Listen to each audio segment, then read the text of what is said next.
Out of all the video games I have ever played, I must say that the Metal Gear Solid series constantly delivered the best stories, and the interactivity made the games a strong example in the debate of our video games art. With over 2 hours of cinematic cutscenes even in the first game, and the number only increased as time went by the way, the series was the successor of the 2D Metal Gear series, which was made by the same team but in 2D and with no set cutscenes. The story was being told by a codec, the beeper-like device in-game that was used for communications. All these games were written and designed mainly by one man, Hideo Kojima. Like any writer, Hideo's personal experience affected his art's stories and the way he told them. And before we start, I'd like to give an example of J.K. Rowling, who made the Death Eaters in Harry Potter because she was depressed. So yeah, here are a few of Kojima's reflection on his life onto his work, namely the Metal Gear series. Our search starts out in Metal Gear, the first game from the MSX console. The console was only released in Japan, and so was the game. The story involves a single inexperienced soldier called Solid Snake being sent into a dangerous organization by its unit leader, Big Boss. This signifies the then inexperienced Kojima being asked to make an action game as his second game ever. Like Solid Snake, Kojima succeeds in his task. However, there is also a small thing that was never commented on, but Big Boss later turns out to be also leading the opposing force and the main villain of the game, who had only employed him so that he would fail. Metal Gear 2 involves a now retired Solid Snake going back into action for his old unit to do a similar task but on a bigger, more dangerous base. This is a direct reflection of how MG2 started development. Kojima found out that there was a sequel developed by another team in his company for America and was tasked to develop a sequel for the Japanese version, since the American version for Metal Gear 1 was different too. Now with a better console to develop for, more experience, even though Kojima didn't want to make a sequel, he had to. The story is much of the same, except it involves Big Boss being killed for good and also revealing that he was Snake's father and a previous captive prisoner and friend from Metal Gear 1, Grey Fox, returns as the enemy this time and fights Solid Snake until he dies. Grey Fox, while not confirmed, could possibly be one of the developers behind the first game that went with the other parts of the company at the time. Konami was a very polarized company with a lot of infights within employees and managers. Metal Gear Solid 1 involves much of the same, except for a small part in the plot where he is betrayed by Naomi Hunter for almost killing Grey Fox, her brother, and also due to his general ruthlessness she perceived. However, she later learns that she had misunderstood Snake. But it was all too late by the time that had happened, and she had infected Snake with a disease that could kill him on some random day. This is abnormal and not any addition to the main storyline, and is soon somehow circumvented in MGS4, leading me to believe that it's actually an inspiration from Kojima's personal life. However, we sadly do not have much information on Kojima's life at that point.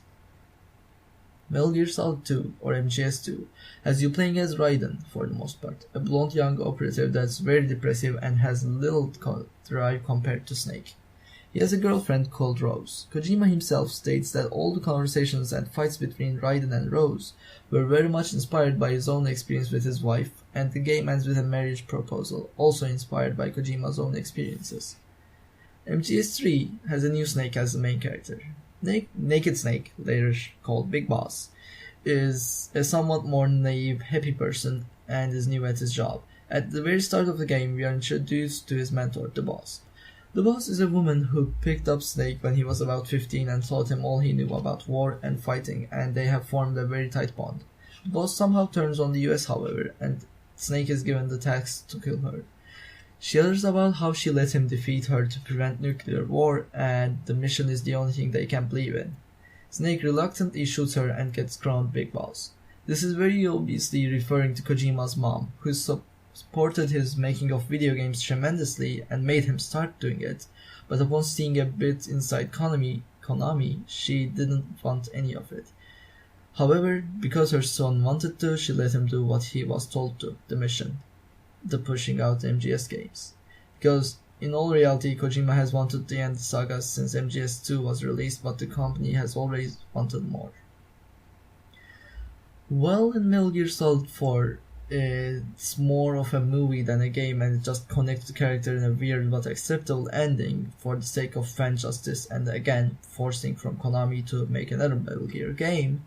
Metal Gear Solid 5, which was divided into Ground Zeroes and Phantom Pain, has the focus on betrayal and revenge. Big Boss has his private military company, Militaire Sans Frontières, discovered and destroyed by the CIA, and makes a new one with his old comrades, all for revenge, as Kaz, who may very well be a port of Yoroshinkawa, says.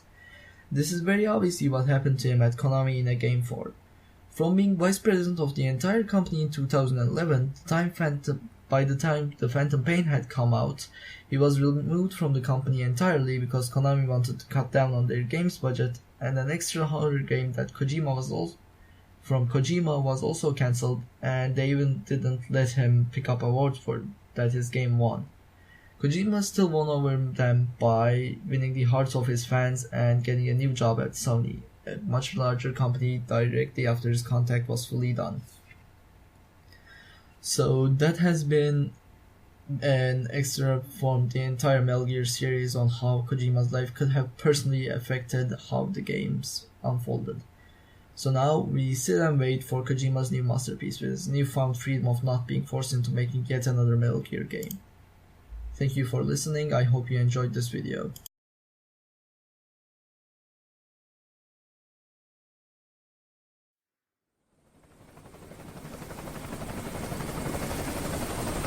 We pulling money, recruits, just to combat Cypher. Rubbing our noses in bloody battlefield dirt. All for revenge.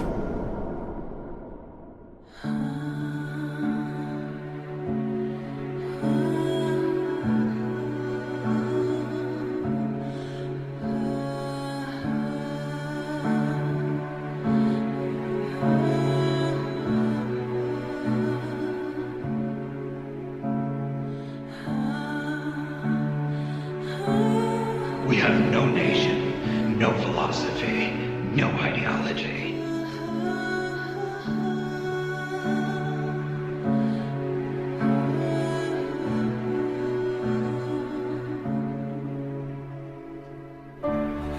Why are we still here? Just to suffer? Every night, I can feel my leg and my arm, even my fingers. The body I've lost. The comrades I've lost won't stop hurting. It's like they're all still there. You feel it too, don't you? I'm gonna make them give back our past.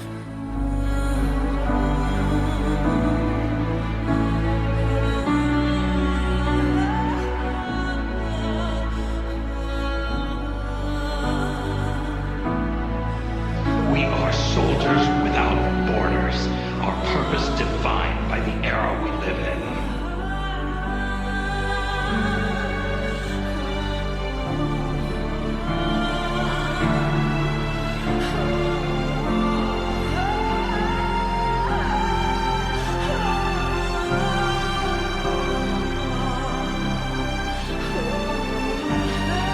If the times demanded, we'll be revolutionaries, criminals, terrorists, and yes, we may all be headed straight to hell.